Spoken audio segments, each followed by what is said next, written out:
Welcome back, everyone. I am so pumped to have you here today because we're tackling a seriously fascinating topic in this explainer. We're diving straight into how Islamic theology actually beautifully reconciles deep faith with our modern science-driven world. It's a topic that touches on the literal nature of reality, pushing us to look way beyond what's just right in front of our noses. So buckle up and get ready to expand your mind as we unpack the source material and see exactly how ancient wisdom holds up to modern scrutiny. Which brings us to the million-dollar question on the minds of practically anyone in the 21st century. Does believing in the unseen actually contradict reason and science? I mean, we live in this hyper-modern world of advanced tech where the ultimate mantra is basically, seeing is believing, right? We demand hard evidence. We want the data. So when we start talking about having faith in things we literally cannot observe, is that just us tossing our intellect out the window? Or is there actually a perfectly rational framework that makes sense of the whole shebang today? Okay, let's dive into this. Here's our roadmap for today. We're going to breathe through the unseen versus science, invisible realities, avoiding false extremes, principles of rational belief, and finally, enhancing the intellect. Starting off with Section 1, the unseen versus science. Let's define what we're actually talking about here. Before we can even debate if these two are at odds, we got to get our terms straight. The source material highlights the Arabic term Al-Ghayb, which translates to the unseen. Basically, this is everything hidden from our direct perception. Now, what's really crucial to grasp here is that understanding this concept goes way, way beyond just blindly accepting things we can't see. It's a really profound recognition that reality is just immensely greater than what our limited human senses can handle. And you know what? Modern science actually perfectly echoes this ancient concept. Think about this absolutely wild fact. Scientists tell us that the visible universe, literally everything we can see, touch, and detect with our most advanced, state-of-the-art instruments, makes up only about 5% of the total universe. Just 5%. The remaining 95%? That consists of dark matter and dark energy. That means 95% of the universe is essentially ghosting us. These are things scientists know for sure exist, but they remain completely mysterious and totally unobservable to us. Isn't that just a massive, humbling reminder of how much of reality sits right outside our perception? Moving on to Section 2, Science's Invisible Realities. Let's look at how science actually handles the unseen. So let's bridge this gap between abstract theology and the concrete science we rely on every single day. Look, none of us has ever actually laid eyes on gravity, right? You haven't seen an electron with your naked eye? And if we really think deeply about our own consciousness, well, we haven't seen our own souls either. Yet, we totally rationally accept that they all exist.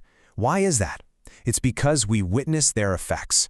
You drop an apple, it falls. You flip a switch, the room lights up. You experience your own thoughts. We deduce the existence of the unseen through the undeniable impact it has on the visible world around us.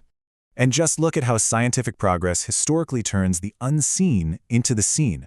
Centuries ago, if you told someone there were literally millions of microscopic organisms swimming in their cup of drinking water, they would have laughed you out of the room. It would have sounded like magic or just total madness. But as the decades passed, new tools and new discoveries continually expanded the limits of human understanding. Today, the existence of microscopic organisms is basic science that we teach to elementary school kids.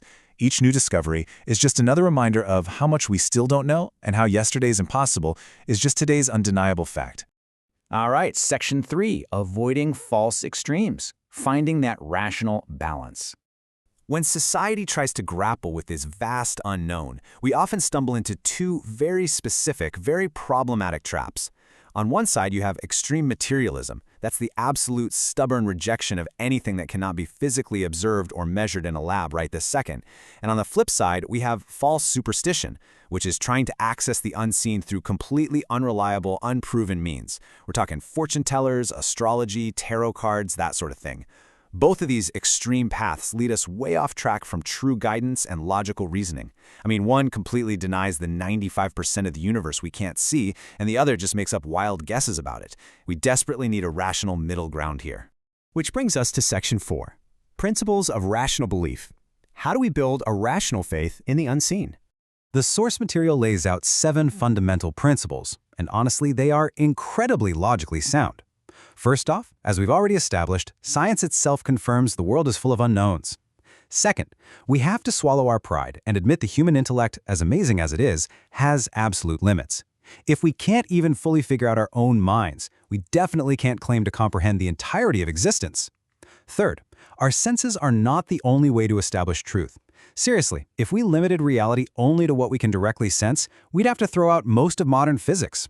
Fourth, authentic revelation acts as a completely valid source of knowledge. Fifth, and this is a big one, authentic revelation might go beyond our normal day-to-day experience, but it never, ever violates strict logical impossibilities. Sixth, when we have sure, infallible knowledge from divine revelation, it just makes logical sense that it takes precedence over our limited, fallible human understanding. And finally, number 7, belief in realities beyond the material world is actually just a natural part of human nature. You see it across basically all cultures throughout human history. So this actually brings up a crucial comparison. Even the most hardcore skeptics out there rely on trust. Think about secular trust for a second.